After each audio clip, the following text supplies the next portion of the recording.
Hello students, आज हम लोग 2022 में पूछे गए बिहार बोर्ड में 2022 में फर्स्ट सिटिंग में पूछे गए ऑब्जेक्टिव क्वेश्चंस को हल करेंगे। इसमें सभी क्वेश्चंस को हल नहीं किया जाएगा। जो क्वेश्चंस इजी हैं या बुक से रिलेटेड हैं उनको मैं हल नहीं करूंगा, लेकिन जो थोड़े से टफ हैं या टिपिकल हैं या बुक से आउट हैं उनको मैं हल करूंगा।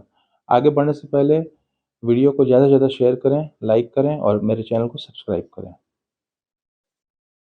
चलिए सबसे पहले हम क्वेश्चन नंबर 3 को देखेंगे। क्वेश्चन नंबर 3 कह रहा है कि प्रथम 5 प्राकृत संख्याओं का माध्य ज्ञात करें। क्या ज्ञात करना है? प्रथम 5 प्राकृत संख्याओं का माध्य ज्ञात करें। तो देखिए सबसे पहले हम प्रथम 5 प्राकृत संख्या हम लोग जानते हैं, प्राकृत संख्या यानी नेचुरल नंबर, ठीक है। प्रथम 5 प्राकृत संख्या कह रहा है, तो प्राकृत संख्या हम लोग जानते हैं कि 1 से शुरू होता है। 5 प्राकृत संख्या लेना है तो 1 होगा, 2 होगा, 3 होगा, 4 होगा, 5 होगा, ठीक है। अब इसका हम लोग माध्य निकालते हैं। माध्य निकालना हम लोग जानते हैं। क्या करते हैं माध्य निकालने के लिए? सबको ऐड करेंगे, सबको जोड़ेंगे तो लिखेंगे 1 + 2 + 3 + 4 + 5 बटा कितना आइटम है? 1 2 3 4 5, तो बटा 5। अगर 6 रहेगा तो बटा 6, 7 रहेगा तो बटा 7, ठीक है। तो इस प्रकार अब हम इसको जोड़ देंगे। 2 1 3 3 6 4 10 5 15, 15 बटा 5, इसको कैंसिल करेंगे, 5 या 15। तो इस प्रकार हमारा आंसर 3 हो गया। 3 आंसर हो गया इसका, ठीक है। देख लेंगे कौन सा ऑप्शन है, उस पर टिक लगा देंगे। क्वेश्चन देखेंगे, कह रहा है बिंदु 7,10 किस पाद में स्थित है? चलो शुक्र। बिंदु 7,10 किस पाद में स्थित है? पाद यानी क्वाड्रेंट, ठीक है।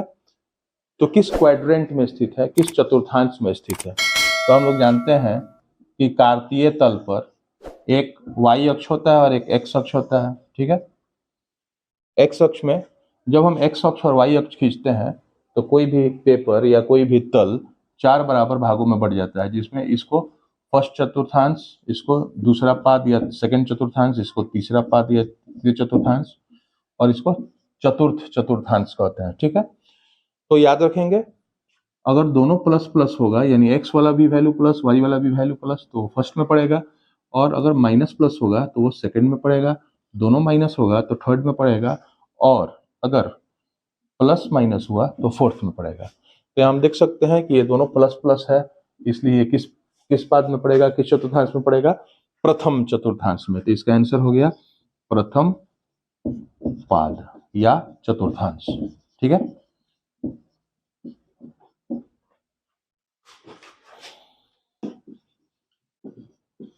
चौदह नंबर क्वेश्चन देखेंगे, tan 45 अनुपात tan 60।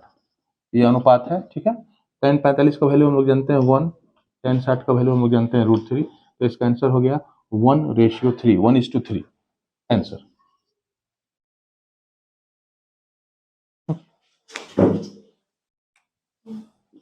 पंद्रह नंबर क्वेश्चन देखेंगे, कह रहा है एक छड़ की छाया, मान लीजिए ये छड़ है और उसकी छाया कहाँ पड़ेगी? आसमान में तो पड़ेगी नहीं, जमीन में पड़ेगी। ये उसकी छाया हो गई, ठीक है। छड़ की छाया, छड़ और छाया का अनुपात, इसको मिला देते हैं। यहाँ पे 90 डिग्री बन रहा है, ठीक है। छड़ ये आपका हो गया, ये छड़ हो गया और ये इसका छाया हो गया। तो कह रहा है कि छड़ यानी P और छाया यानी B का अनुपात 1:√3 है। 1:√3 है। छड़ यानी P हो गया और छाया उसका बेस हो गया, B हो गया, ठीक है। इस प्रकार हम देख सकते हैं कि ये tan थीटा, मान लीजिए कि ये एंगल जो है थीटा है, tan थीटा बराबर 1/√3 है। तो इस प्रकार tan थीटा बराबर 1/√3 कब होता है? tan 30 रहता है, तो ठीक है। तो हम tan से tan को कैंसिल कर देते हैं, तो इस प्रकार हमको प्राप्त होता है थीटा बराबर 30 डिग्री। तो यही इसका आंसर हो जाएगा। 16 नंबर क्वेश्चन देखेंगे, कह रहा है रेखा y बराबर 4 किस बिंदु से होकर गुजरेगा? किस बिंदु से होकर गुजरता है? ऑप्शन ए है, ऑप्शन ए है आपका, रुक जाओ 27 नंबर क्वेश्चन देखेंगे। इसमें कह रहा है √12 का परिमेयकारी गुणांक। परिमेयकारी गुणांक को अंग्रेजी में रेशनलाइजिंग फैक्टर कहते हैं, शॉर्टकट में RF, और हिंदी में इसको शॉर्टकट में पोगू कहते हैं, पोगू, ठीक है। पॉगू कैसे निकालते हैं? पॉगू क्या है? What is rationalising factor? The smallest number which when multiplied by this number makes it a perfect square. Okay, यानी कि वह छोटी से छोटी संख्या जिसको अगर हम इसमें गुना कर दें तो इसका रूट समाप्त हो जाए, पूरा पूरा जोड़ा लग जाए। बात समझ में आ रही है? तो देखेंगे 12 को हम तोड़ेंगे तो हमको प्राप्त होगा 2 छके 12, फिर 2 से 2 में 3 बार में 2 3 6, तो इसका जोड़ा हम लगाते हैं, 2 का जोड़ा 2 के साथ लग गया। ये बेवकूफ जो है इसका जोड़ा नहीं लगा। ठीक, इसका जोड़ा नहीं लगा है तो इसका मतलब कि इसमें अगर हम एक 3 से और गुना कर दें, यानी 3 से गुना करेंगे तो 3 का भी जोड़ा लग जाएगा और इसका रूट जो है पूरी तरह से समाप्त हो जाएगा। ठीक, 3 का जोड़ा लग जाएगा और इसका रूट पूरी तरह से समाप्त हो जाएगा। ओके, तो इसलिए इसका पॉगू यानी परिमेयकारी गुणक बराबर √3 आंसर। ठीक है,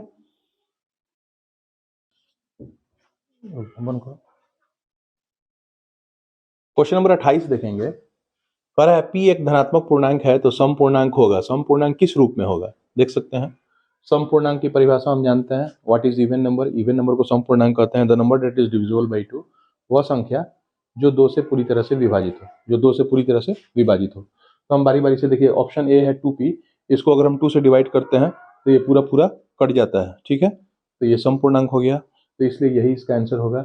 ये 2 से डिवाइड नहीं होगा क्योंकि 2 से ये कट नहीं रहा है, ये भी 2 से डिवाइड नहीं होगा और ये 2 से डिवाइड होगा लेकिन फिर ये बच जाएगा। ठीक है, इसलिए ये पूरा पूरा कट रहा है, इसलिए यही जो है इसका आंसर हो जाएगा। 31 नंबर क्वेश्चन देखेंगे। कह रहा है यदि थीटा और फाई, इसको फाई कहते हैं, फाई पूरक कोण है। पूरक कोण का मतलब होता है ऐसा कोण जिसका योग यानी जिसका सम, जिसका जोड़ 90 डिग्री हो। तो हम लिख सकते हैं थीटा प्लस फाई इक्वल्स 90, यानी दोनों का दोनों पूरक कोण है इसलिए दोनों मिलकर कितना होगा? 90 होगा। ओके, तो हम फाई का वैल्यू निकाल सकते हैं। फाई बराबर 90 माइनस थीटा। ओके, यहाँ तक कोई प्रॉब्लम? थीटा इधर चला गया, माइनस हो गया, 90 माइनस थीटा हो गया। ठीक है, अब देखेंगे पहला ऑप्शन जो है कॉस थीटा बराबर कॉस फाई है। ओके, हम कॉस को साइन में बदल सकते हैं, फॉर्मूला है इसका। कैसे? कॉस को साइन में बदलने के लिए ये जो एंगल है इसको 90 में से सब्ट्रैक्ट करना पड़ेगा, घटाना पड़ेगा, यानी कॉस थीटा का जगह पर हम लिख सकते हैं साइन 90 माइनस थीटा, और बराबर ये आपका हो गया कॉस फाई का कॉस फाई उतर गया। ठीक है, अब आप देख सकते हैं साइन 90 माइनस थीटा का वैल्यू देखिए, 90 माइनस थीटा का वैल्यू कितना है? फाई है, तो यहाँ हम लिख सकते हैं साइन फाई बराबर कॉस फाई। अब आप बताइए ये कभी बराबर होगा? साइन फाई और कॉस फाई, साइन और कॉस कभी बराबर होगा? नहीं बराबर होगा। इसका मतलब ये ऑप्शन ए जो है वो गलत है। ठीक है, अब ऑप्शन बी को हम चेक करते हैं। हम लिख सकते हैं सेक थीटा, ऑप्शन बी को चेक कर रहे हैं, बी नंबर ऑप्शन को, सेक थीटा बराबर कॉसेक फाई। ओके, अब हम इसको सेक को कॉसेक में बदल सकते हैं। कैसे बदलेंगे? कॉसेक और 90 माइनस थीटा कर देंगे, जो एंगल है उसको 90 में से घटा देंगे, और बराबर यहाँ बचा कॉसेक फाई। ओके, कॉसेक का कॉसेक उतर गया। ठीक है, यहाँ देखिए 90 माइनस थीटा के जगह पर हम लिख सकते हैं, क्या लिख सकते हैं? फाई लिख सकते हैं। तो फाई बराबर कॉसेक फाई। तो इस प्रकार ये दोनों सेम हो गया, यानी कि यही ऑप्शन हमारा आंसर होगा। नेक्स्ट क्वेश्चन है 34 number, 2 into sine square alpha plus cos square alpha. यहाँ हम देखेंगे, यहाँ एंगल जो है वो अल्फा है और यहाँ भी एंगल अल्फा है, दोनों सेम है। अल्फा हो या भैंसा हो या पाड़ा हो या थीटा हो या बीटा हो या छीटा हो, कुछ हो, सेम होना चाहिए। अगर सेम है तो फॉर्मूला के आधार पर इसका वैल्यू 1 होता है। हम लोग याद किए हैं sine square theta plus cos square theta बराबर 1, तो उसी प्रकार sine square alpha plus cos square alpha का वैल्यू कितना होगा? 1 होगा। ये 2 का 2 उतर गया, यहाँ इंटू छुपा हुआ है, इंटू और 1 का 1, तो 2 एकम 2 इसका आंसर हो गया। अगला जो सवालिया है 35 नंबर, इसमें है 5 cosec square theta minus 5 cot square theta. ठीक है, तो हम देख सकते हैं ये जो ससुरा 5 है कि इसमें भी है, इसमें भी है, दोनों पटिया में शामिल है। दोनों पटिया में है तो क्या करेंगे, इस 5 का कान पकड़ेंगे, खींच के निकाल देंगे बाहर। ठीक, बाहर जब निकाल दिए, इसमें से 5 निकल गया तो क्या बचा बच्चों, cosec square theta. Theta theta ना माइनस, इसमें से भी 5 निकल गया, क्या बचा, कॉट स्क्वायर थीटा। 5 का 5 यहाँ क्या छुपा हुआ है, इंटू छुपा हुआ है, गुना। और फॉर्मूला के आधार पर cosec square theta minus cot square theta का वैल्यू कितना होता है, 1 होता है। तो 5 एकम 5, ये हमारा आंसर हो गया। 37 नंबर क्वेश्चन है, यदि a sin थीटा बराबर 1 तथा b cos थीटा बराबर 1 तो tan थीटा का मान निकालना है। ठीक है, tan थीटा का मान कैसे निकालेंगे, देखिए a sin थीटा बराबर 1 है, हम लिख सकते हैं a sin थीटा बराबर 1। अब हम साइन का वैल्यू निकालेंगे। साइन का वैल्यू निकालने के लिए इक्वेशन हम लोग पढ़ चुके हैं। इस a को जो है मुंह से उठाएंगे, ले आकर पटकेंगे हड़ाक से, तो ये चला आएगा 1 के बट्टा के नीचे। तो ये आपका हो गया साइन का वैल्यू 1 बट्टा a। ठीक उसी तरह ये जो वैल्यू है b cos थीटा बराबर 1, तो इसमें से हम cos का वैल्यू निकाल लेते हैं। cos का वैल्यू निकालने के लिए 1, सेम उसी तरह b को उठाएंगे या यहाँ बट्टा के नीचे लाकर पटक देंगे, तो cos थीटा का वैल्यू हो गया आपका 1 बट्टा b। अब हमको निकालना क्या है, tan का वैल्यू निकालना है, तो हम लिखेंगे tan थीटा। जानते हैं साइन कॉस पर tan का एक फॉर्मूला होता है, tan थीटा बराबर होता है साइन थीटा बटा कॉस थीटा। ठीक, तो साइन का वैल्यू हम यहाँ पर निकाले हैं कितना, देखिए भाई 1 बट्टा ए, तो यहाँ लिखेंगे 1 बट्टा ए। अब फिर ये वाला जो बट्टा है वो बट्टा देंगे, कॉस का वैल्यू निकाला है कितना, 1 बटा बी। ठीक, ये पहले ही कई बार बता चुके हैं कि बट्टा के नीचे फिर बट्टा होगा, तो नीचुआ वाला जो बट्टा होगा उसको पलट के गुना कर देंगे। ठीक, क्या करेंगे भाई, ऐसे पलट देंगे या गुना कर देंगे, तो ऊपर वाला जो है 1 बटा ए है, 1 बटा ए रहेगा, गुना कर देंगे। आई जो नीचे वाला जो 1 बटा बी है इसको पलट देंगे, तो ये पलट देंगे तो बी बटा 1 हो जाएगा। ठीक, अब गुना करेंगे तो बी एकम बी, ए एकम ए, बी बटा ए आपका आंसर हो गया। अब देखेंगे अगला क्वेश्चन है 39 नंबर, यदि sec theta plus tan theta बराबर x, तो tan थीटा का मान हमको निकालना है। tan थीटा बराबर वाट। ठीक है, tan थीटा का मान निकालना है। तो हम लोग जानते हैं tan थीटा का मान कैसे निकालेंगे, ध्यान दीजिए। हम लोग जानते हैं एक सूत्र है, sec square theta minus tan square theta बराबर 1 होता है। कहाँ से आया, ये फॉर्मूला है, sec square minus tan square बराबर 1। ओके, तो अब हम देख सकते हैं, हम लोग 7वां क्लास में भी पढ़े हैं, 8वां क्लास में भी पढ़े हैं, एक फॉर्मूला पढ़े हैं कि ए स्क्वायर माइनस बी स्क्वायर बराबर ए खाली ए प्लस बी एगो ब्रैकेटवा में, दूसर का ब्रैकेटवा में ए माइनस बी। ठीक, उसी तरह ये जो है यहाँ या का चिन्ह देंगे। देखिए ये जो है एक बार स्क्वायर हटा के एक बार ए प्लस बी होगा, sec theta plus tan theta, ये ए प्लस बी हो गया। और एक बार ए माइनस बी होगा तो यहाँ पर हो जाएगा sec theta minus tan theta, अब बराबर 1 के 1 उतर गया। ठीक, अब देखिए इसका वैल्यू दिया है बच्चों, कितना दिया है, देखिए सेक प्लस tan का वैल्यू दिया है कितना, x। तो इसके जो हैया पर हम x लिख देते हैं। बात समझ में आ रही है ना, इसके जो हैया पर क्या कर देंगे, x लिख देंगे। यहाँ पर गुना छुपा है, गुना, और उसके बाद इसका वैल्यू नहीं है तो इसको वैसे ही को वैसे ही लिख देते हैं, कोई दिक्कत नहीं है इसमें लिखने में। ठीक है, अब बराबर 1 के 1। ठीक, अब ये जो x है इसको यहाँ से उठाएंगे या समीकरण में उस बगल लेके चले जाएंगे, दाहिने बगल, तो ये बट्टा के नीचे चला जाएगा। तो यहाँ बचेगा आपका sec theta minus tan theta बराबर 1 बटा एक्स, 1 बटा एक्स। ठीक है, तो अब देखेंगे ये जो ऊपर जो वैल्यू दिया हुआ है sec theta plus tan theta बराबर एक्स, इसको हम मान लेते हैं समीकरण 1। इसको क्या मान लेते हैं, समीकरण 1। ठीक है, और इसको मान लेते हैं समीकरण 2। तो इसमें दो चर है, सेक है tan है, इसमें भी दो चर है, सेक है tan है। इसको अब विलोपन विधि से हल करेंगे, तो लिखेंगे 1 और 2 से समीकरण 1 उतारेंगे। चलिए उतारिए, sec theta plus tan theta बराबर x, ठीक। समीकरण 2 उतारेंगे, sec theta minus tan theta बराबर 1/x, ठीक है। समीकरण 1 और 2 को उतार दिए। विलोपन विधि हम लोग पहले से जानते हैं कि चरों को समान कर लिया जाता है, उनके गुणांकों को समान करके उसके बाद चिन्ह बदल कर या बिना बदले उसको अगर कटने वाला हो तो काट देते हैं। यहाँ हमका वैल्यू निकालना है किसका, tan का वैल्यू निकालना है। तो ये जो सेक वाला जो आइटम है इसको स्वाहा करना पड़ेगा, ठीक। कैसे स्वाहा करेंगे, देखिए इसका चिन्ह क्या है प्लस, इसका चिन्ह क्या है प्लस, स्वाहा होगा, कटेगा नहीं, कटेगा। कब कटेगा, अगर ये माइनस रहेगा तो कट जाएगा। तो इसको माइनस करने के लिए इसका चिन्ह बदलना पड़ेगा, इसका चिन्ह बदलने के लिए इसका भी चिन्ह बदलना पड़ेगा, इसका चिन्ह बदलने के लिए इसका भी चिन्ह बदलना पड़ेगा, नीचे वाले सबका चिन्ह बदलेंगे।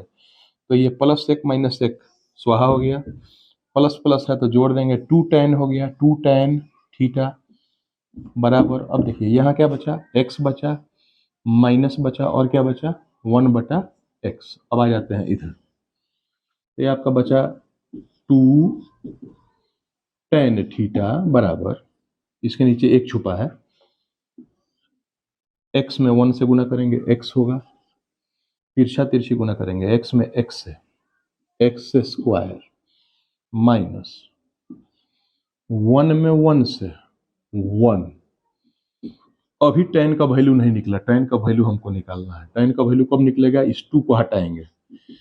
तो बच्चों ये 2 कहाँ जाएगा, जानबे करते हैं, 2 को उठाएंगे, अब भड़ाम से ले आके बट्टा के नीचे पटक देंगे। आई x पहले से है तो ये आपका tan का वैल्यू हो गया x स्क्वायर माइनस 1/2x, यही आपका आंसर हो गया। 40 नंबर क्वेश्चन है, sine square 5 plus 1/1 plus tan square 5, इसका वैल्यू निकालना है। कैसे वैल्यू निकालेंगे, देखिए हम लिख सकते हैं साइन स्क्वायर 5 लिख दिए, प्लस 1 के 1 लिख दिए, बटा फिर ये 1 के जगह पर 1 लिख दिए, प्लस के प्लस, और सॉरी 1 प्लस tan स्क्वायर जो है इसका एक फॉर्मूला होता है, 1 प्लस tan स्क्वायर 5 का फॉर्मूला होता है सेक स्क्वायर 5। यहाँ तक समझ में आया। अब देखिए साइन स्क्वायर 5 का साइन स्क्वायर 5 प्लस, जब इस सेक को पलटेंगे 1/सेक है तो 1/सेक जो है वो कॉस के बराबर होता है, और 1/कॉस जो है वो सेक के बराबर होता है। उसी तरह 1/tan जो है वो कॉट के बराबर होता है, और 1/कॉट जो है वो tan के बराबर होता है, ठीक है। तो 1/सेक के जगह पर हम लिख सकते हैं कॉस स्क्वायर 5। तो अब देखिए दोनों एंगलवा सेम है 5, तो sine square plus cos square का वैल्यू कितना हो जाएगा, 1 हो जाएगा, यही हमारा आंसर हो गया। क्वेश्चन नंबर 43 कह रहा है कि ये चारों ऑप्शन जो है इसमें से कौन द्विघात समीकरण है, क्वाड्रेटिक इक्वेशन है, ठीक है। तो क्वाड्रेटिक इक्वेशन हम जानते हैं कि जिसमें जो चर है यानी x है या y है जो भी है, उसका मैक्सिमम जो घात होगा, मैक्सिमम जो पावर होगा वो 2 होना चाहिए, और उसके अलावा चर पे रूट नहीं होना चाहिए, चर पे रूट नहीं होना चाहिए। पहला ऑप्शन देख रहे हैं, इसमें जो चर है x है इस पे रूट है, इसलिए यह तो होगा नहीं। दूसरा ऑप्शन में हम चलेंगे, यहाँ जो है अगर इसका एलसीएम निकालते हैं तो एलसीएम निकाल के फिर तिरछा तिरछी गुना करेंगे तो स्क्वायर और स्क्वायर गुना होगा तो x का पावर 4 हो जाएगा, तो इसलिए इसका भी घात 2 नहीं रहता है, यह द्विघाती समीकरण नहीं है। तीसरे में आएंगे, यहाँ देखेंगे x का पावर 2 है और इसको होल स्क्वायर करेंगे तो x के पावर 2 आएगा, ठीक है। तो ये द्विघाती समीकरण है। डी नंबर में आएंगे, यहाँ एक्स स्क्वायर है लेकिन यहाँ जब होल स्क्वायर करेंगे तो स्क्वायर का होल स्क्वायर करेंगे तो x का पावर 4 हो जाएगा, इसलिए यह ऑप्शन नहीं होगा। तो हमारा आंसर सी हो गया। 45 नंबर क्वेश्चन देखेंगे, यदि द्विघात समीकरण 2x square minus px plus p बराबर 0 का मूल समान हो। मूल समान कब होता है बच्चों, मूल समान कब होता है, जब जो विवेचक होता है यानी डिस्क्रिमिनेंट होता है यानी डी होता है, उसका मान 0 होना चाहिए। उसका मान कितना होना चाहिए, 0 होना चाहिए। तो हम लोग लिख सकते हैं कि यहाँ क्लियर है कि डी जो है वो किसके बराबर होगा, 0 के बराबर। क्यों बराबर होगा, क्योंकि मूल समान है। मूल क्या है, समान। मूल समान तभी होता है जब डी 0 होता है। डी के स्थान पर इसका सूत्र यानी इसका फॉर्मूला हम लिख सकते हैं बी स्क्वायर माइनस 4ac बराबर कितना, 0। अब देखेंगे ये आपका ए का वैल्यू हो गया, ये आपका बी का वैल्यू हो गया और ये आपका सी का वैल्यू हो गया। ठीक है, तो बी स्क्वायर, बी का वैल्यू कितना है भाई, माइनस पी है और उस पर होल स्क्वायर कर देंगे। उसके बाद माइनस 4, अरे 4 है कि नहीं क्या भाई, 4 गुना ए का वैल्यू देखेंगे 2 गुना सी का वैल्यू देखेंगे पी और बराबर 0। माइनस का स्क्वायर करेंगे तो प्लस हो जाएगा, पी का स्क्वायर करेंगे तो पी स्क्वायर हो जाएगा। माइनस 4 दूना 8 पी बराबर 0। अब हम इसमें पी और पी कॉमन निकाल लेते हैं, तो यहाँ पी बचेगा माइनस, यहाँ पी निकल गया तो क्या बचा, 8 बचा। अब हम इसको सॉल्व करते हैं, पहले पी के लिए सॉल्व करेंगे, जो बाहर बच रहा है, तो हम लिख सकते हैं पी बराबर 0, तो पी का वैल्यू हो गया 0। अब इसको सॉल्व करेंगे, पी माइनस 8 बराबर 0 या पी बराबर माइनस 8 इधर आएगा तो क्या हो जाएगा, प्लस 8। तो इस प्रकार इसका आंसर हो गया 0,8 आंसर।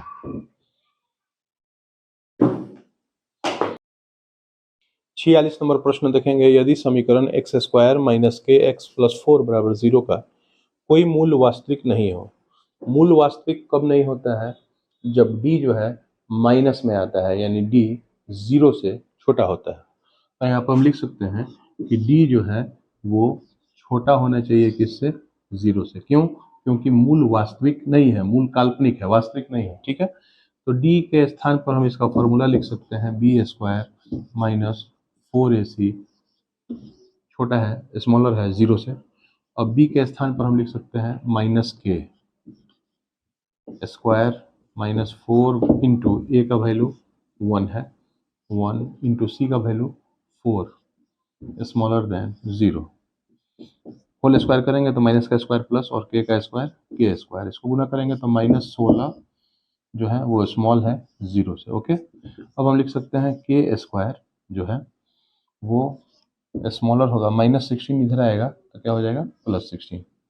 ठीक है, या के जो है वो स्मॉलर होगा रूट अंडर 16 से। तो रूट अंडर 16 जो है, रूट अंडर 16 जो है, 16 का रूट हम लिख सकते हैं प्लस माइनस 4, यानी कि के का वैल्यू प्लस 4 से छोटा और माइनस 4 से बड़ा होगा, यानी कि के जो है वो बड़ा होगा किससे, माइनस 4 से, और छोटा होगा किससे, प्लस 4 से। ठीक है, तो इस प्रकार ये जो ऑप्शन है यही इसका आंसर हुआ, यानी सी हमारा आंसर हो गया।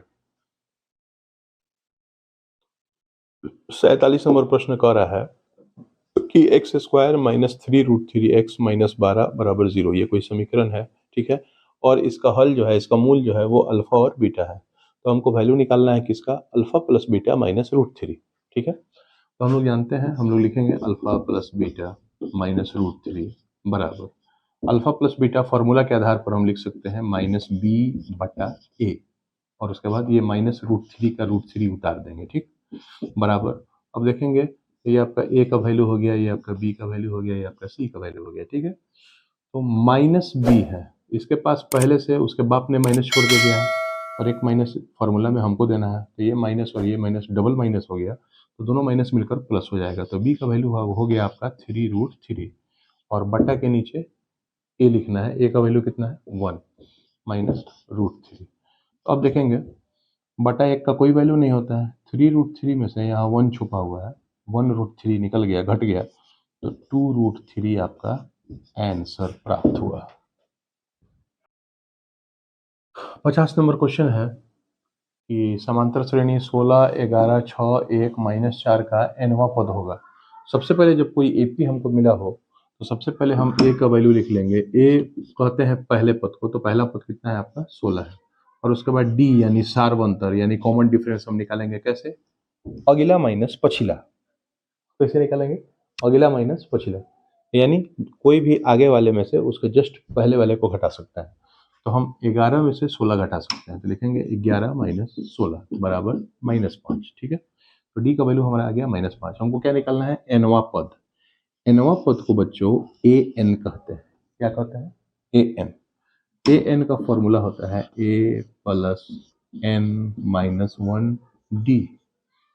चलिए ए का वैल्यू पुट करेंगे, कितना है भाई 16 है, 16 लिखेंगे, प्लस n-1 इंटू, यहाँ इंटू छुपा है, d का वैल्यू देखेंगे -5, 16 का 16, -5 में दोनों से मल्टीप्लाई करेंगे, -5 में दोनों से गुना करेंगे, -5 में n से, -5n, फिर -5 में -1 से गुना करेंगे, तो पहले माइनस माइनस गुना होगा तो प्लस होगा, 5 एकम 5। यहाँ पे देख सकते हैं +16 ये अचर है और ये भी अचर है, अचर में अचर का काम होगा तो प्लस प्लस है, जोड़ देंगे 21, और ये चर वाला जो है ये गधा की तरह चुपचाप मुंह ताकता रहेगा, उतना ही का उतना ही, तो 21 - 5n आंसर हो गया। 53 नंबर क्वेश्चन देखेंगे, कह रहा है एपी का सामान्य पद 5n - 7 है तो इसका प्रथम पद होगा। सामान्य पद ये आपको चकराने के लिए दिया हुआ है ताकि आप लोग कंफ्यूज हो जाएं। ये असल में सामान्य पद यानी कि ये nवां पद दिया हुआ है 5n - 7। nवां पद को हम लोग लिखते हैं an बराबर दिया हुआ है कितना, 5n - 7। हमसे पूछ क्या रहा है, प्रथम पद पूछ रहा है। क्या पूछ रहा है, प्रथम पद यानी पहला पद। पहला पद पूछ रहा है, अगर हम n का वैल्यू 1 कर देते हैं तो पहला पद निकल जाएगा, अगर n का वैल्यू 2 कर देते हैं तो दूसरा पद निकल जाएगा। इसी तरह अगर पांचवा पद निकालना है तो n का वैल्यू 5 कर देंगे। हमको क्या निकालना है, प्रथम पद यानी पहला पद, तो हम लोग लिखेंगे a1 बराबर 5, यहाँ गुना छुपा है, गुना n का मान 1 - 7, पहले गुना होगा 5 एकम 5 -7। आप देख सकते हैं माइनस ज्यादा है, माइनस का चिन्ह, 7 में से 5 गया 2, -2 इसका आंसर हो गया। 55 नंबर में हमसे पूछ रहा है कि त्रिभुज के केंद्रक यानी सेंट्रोइड का निर्देशांक निकालना है। तो केंद्रक का निर्देशांक का फॉर्मूला होता है x1 + x2 + x3 बटा 3, y1 + y2 + y3 बटा 3। तो यही हमारा आंसर हो गया। 57 नंबर प्रश्न में त्रिभुज के तीन शीर्ष होते हैं, तीनों शीर्षों का निर्देशांक दिया हुआ है। मान लिया जाए पहले निर्देशांक को हम a मान लेते हैं, दूसरे को b और तीसरे को c मान लेते हैं। इसका परिमाप निकालना है। त्रिभुज का परिमाप निकालने के लिए हम जानते हैं कि या किसी भी आकृति का परिमाप निकालने के लिए सभी भुजाओं को जोड़ दिया जाता है। तो त्रिभुज में हम लोग जानते हैं 3 भुजा होती है, तीनों भुजा को निकालेंगे और जोड़ देंगे। तो सबसे पहले हम लोग AB निकालते हैं। AB निकालने के लिए दूरी सूत्र आप लोग को याद होगा, x1 - x2 whole square plus y1 - y2 whole square. इस आधार पर हम निकाल सकते हैं 0 - 0, 0 x1 ये आपका हो गया, x2 ये हो गया, ठीक, y1 ये हो गया, y2 ये हो गया। 0 - 0 तो 0 ये होगा, 0 का स्क्वायर 0 होगा, ठीक, प्लस y1 - y2, 4 में से 0 गया 4, 4 का स्क्वायर कितना हो गया 16, ठीक है। इस प्रकार 16 का रूट कितना हो गया 4, ठीक। अब हम लोग क्या निकाल लेते हैं, BC निकाल लेते हैं। BC निकालेंगे, BC बराबर वही फॉर्मूला होगा x1 - x2 whole square plus y1 - y2 whole square. तो x1 - x2 0 - 3 whole square plus y1 - y2 0 - 0, 0 ये होगा, ठीक। तो ये आपका 3 का स्क्वायर कितना हो गया 9 प्लस 0 का स्क्वायर 0, तो 9 का रूट आपका 3 हो गया। अब हम लोग AC निकालेंगे, AC, ठीक है। तो AC बराबर आपका हो गया सेम वही फॉर्मूला x1 - x2 0 - 3, 0 - 3 आपका हो गया 0 - 3 whole square plus y1 - y2 4 - 0, ठीक। इस प्रकार आपका ये 3 होगा, 3 का स्क्वायर कितना हो गया 9 और 4 में से 0 गया 4, 4 का स्क्वायर कितना हो गया 16, इसको जोड़ेंगे तो 25 हो जाएगा, 25 का रूट 5 हो गया। अब हम परिमाप निकाल देते हैं। परिमाप बराबर तीनों को जोड़ दो, पहला कितना आया 4 प्लस दूसरा कितना आया 3 प्लस तीसरा कितना आया 5, 4 3 7, 7 5 12 आंसर। 60 नंबर क्वेश्चन देखेंगे, त्रिभुज PQR में PQ बराबर PR तथा कोण Q बराबर 40 तो एंगल P बराबर वाट। इसको समझाने के लिए हम क्या करते हैं, त्रिभुज बना लेते हैं। त्रिभुज का नाम दे देते हैं PQR। इस त्रिभुज में दिया गया है कि PQ जो है, PQ ये वाला लाइन, ये वाला भुजा PR के बराबर है। PR ना हो, PR हो, PR के बराबर है। ये भुजा और ये भुजा आपस में क्या है, बराबर है। और इसमें क्या दिया है, एंगल Q 40, ये 40, ठीक। 9th क्लास में हम लोगों ने पढ़ा है कि अगर किसी त्रिभुज की दो भुजाएं बराबर हैं तो उसके आमने सामने के कोण भी आपस में बराबर होते हैं। ये प्रमेय है, ये नियम है। त्रिभुज के बराबर भुजाओं के आमने सामने के कोण आपस में बराबर होते हैं। तो इस आधार पर अगर ये 40 है और ये भुजा बराबर है तो ये कोण भी 40 हो जाएगा। आमने सामने के कोण बराबर होंगे, ठीक। और हमको निकालना क्या है, पी निकालना है। तो अब हम लोग देख सकते हैं एंगल पी प्लस इसका मान 40 प्लस इसका मान 40, तीनों मिलाकर कितना होगा 180, या एंगल पी प्लस 40 40 80 बराबर कितना होगा 180, या एंगल पी बराबर 180 प्लस 80 इधर आएगा माइनस 80, या एंगल पी बराबर 100 डिग्री। आंसर क्वेश्चन नंबर 63 देखेंगे। कह रहा है त्रिभुज पी क्यू आर में भुजा पी क्यू और पी आर पर बिंदु एस और टी, देखिए बिंदु एस और टी इस प्रकार स्थित है कि ये जो एस टी है ये पैरेलल है, समांतर है किस क्यू आर के। तो ये रेखा इस रेखा के समांतर है और ये इसको ये भुजाओं को दो भाग में बांट रही है, ठीक है। तो यहाँ पर थेल्स प्रमेय लागू होगा। थेल्स प्रमेय हम लोग पढ़ चुके हैं। तो थेल्स प्रमेय के अनुसार ये जो अनुपात है इसका और इसका, यानी x बटा x माइनस 2 बराबर होगा, हर हाल में बराबर होगा इन दोनों के अनुपात के, यानी कि x प्लस 2 बटा x माइनस 1, यानी भोजपुरी भाषा में हेतना बटा हेतना बराबर हुई हेतना बटा हेतना के, ठीक।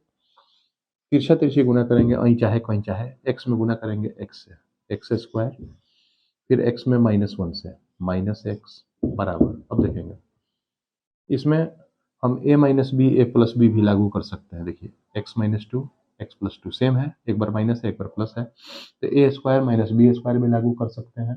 नहीं लागू करना चाहते हैं तो x से दोनों में गुना करेंगे, फिर माइनस 2 से दोनों में गुना करेंगे। तो x से दोनों में गुना करेंगे तो एक्स स्क्वायर होगा, फिर x में प्लस 2 से करेंगे तो 2x होगा, ठीक है। या शॉर्टकट में आप a माइनस बी और a प्लस बी को लागू कीजिए। a माइनस बी गुना a प्लस बी जब गुना होता है तो हमेशा A square minus B square होता है। इस आधार पर ये हो जाएगा एक्स स्क्वायर माइनस 2 स्क्वायर, ठीक।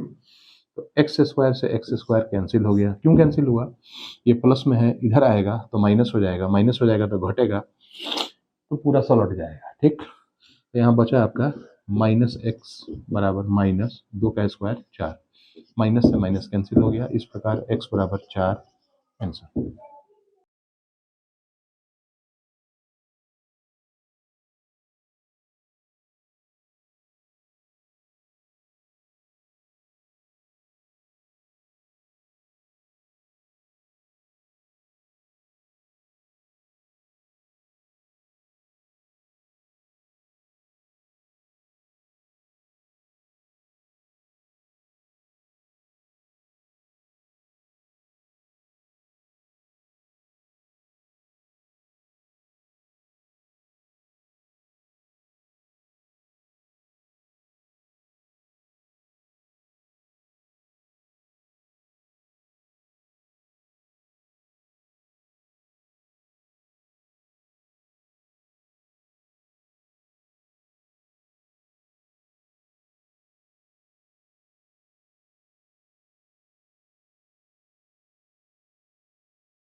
है।